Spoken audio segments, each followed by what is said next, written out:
સુરતની સારોલી પોલીસે no drugs and Surat city અભિયાન હેઠળ 2 ઈસમોને 2.613 kg હાઇબ્રિડ ગાંજા સાથે ઝડપી પડ્યા છે. પોલીસે 78.39 લાખથી વધુનો મુદ્દામાલ આરોપીઓ પાસેથી કબજે કર્યો છે.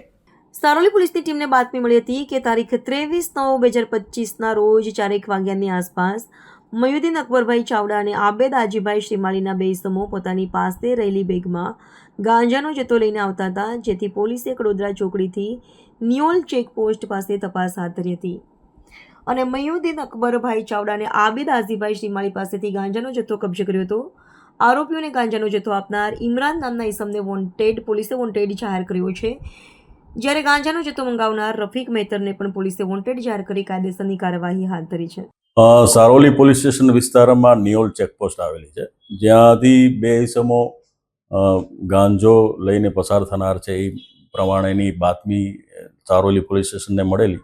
તે સંદર્ભે ત્યાં નાકાબંધી ચાલુ હતી. દરમિયાન જે શકમંદ વર્ણનવાળા ઈસમો આવતા એ લોકોને ચેક કરતા એમની પાસેથી પંચો રૂબરૂ લગભગ 2 કિલો અને 600 ગ્રામ ઉપરાંતનો હાઇબ્રિડ ગાંજો મળી આવેલ છે, જેની જે માર્કેટ પ્રાઇસ છે એ અંદાજે 78 લાખ ઉપરાંતની થાય છે. એ સિવાય એમની પાસેથી 2 મોબાઈલ અને 3 સિમ કાર્ડ મળી આવેલા છે, જેથી પોલીસે કાયદેસરની કાર્યવાહી કરી અને આ લોકોની ધરપકડ કરેલ છે.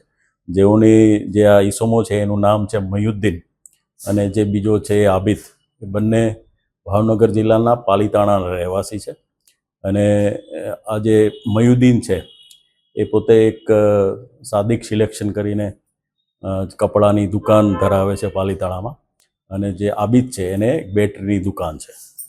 એટલે હાલ પોલીસ મુદ્દામાલ કબજે કરી અને રિમાન્ડ લેવાની પ્રોસેસ હાથ ધરેલ છે. ક્યાંથી લાવતા હતા અને ક્યાં વેચવા જતા હતા?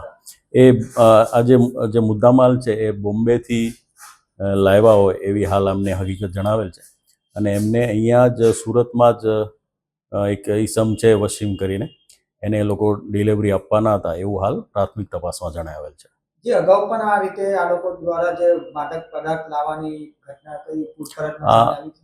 આમનો ગુનાહિત ઇતિહાસ હાલ જે તપાસ કરતા કોઈ આવેલ નથી, પણ વધુ તપાસમાં કંઈ જણાઈ આવશે તો પોલીસ એ પ્રમાણે કાર્યવાહી કરશે.